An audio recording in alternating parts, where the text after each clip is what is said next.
Dobré ráno. Vítejte dnešního vlogu. Možná to bude na 2 díly.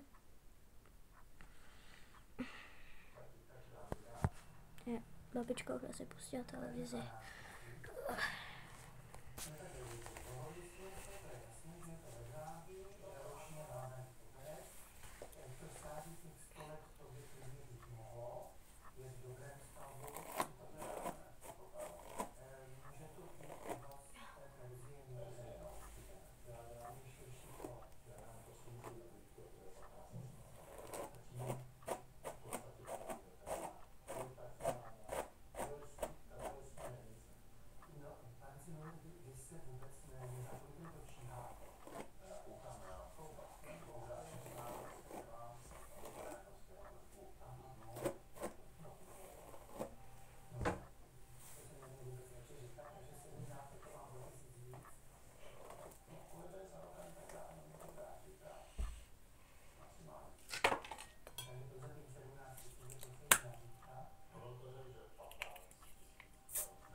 To je jak blbec.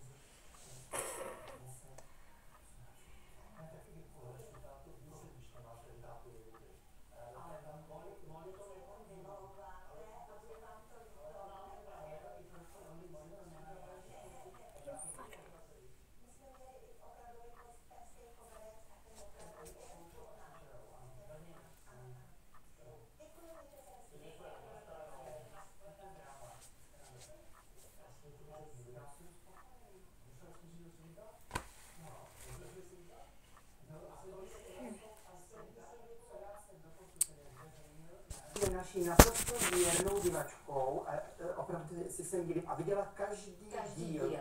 Ještě jednou zopakujte. Ano, viděla jsem každý Moc děkujeme za přízeň. Mně se líbí staré věci, takže ráda Mně koukám. taky se líbí staré věci. Tobě taky. Že jo? A Martinovi ještě Jinými taky. slovy, stroječek byl vyrobený ve Švýcarsku. Tak pokud bych to měla pochází jiným. z Ruska. Tam To si to načetla na dostal ten Google. hodinář, ten právě byl ruský hodinář, který si to nechal vyrobit ve Švýcarsku a pak se to dostalo. Já tak hrozně lituju.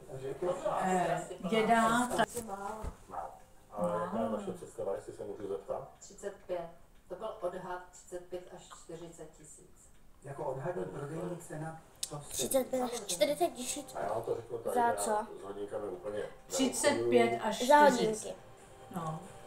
Dražil se mi, že se mi líbí, ale řeknu tak, že za 35 tisíc. Tak Ne. už myslím, by pro mě nebyl žádný prostor, takže 35 tisíc. Tak 33. Dobrý, tak 33. 33. A si řekněte na 32. Tak dobře, tak 32. Vzájemné spokojenosti. Aspoň dodal na tu 32. No vidíte, To. že se vám to podařilo. jak Čas to o- jste chtěl. Pár tisíc. Dostanete solidní cenu, Albert má solidní hodinky. Pokud půjde. U mě by ležely ve skříni.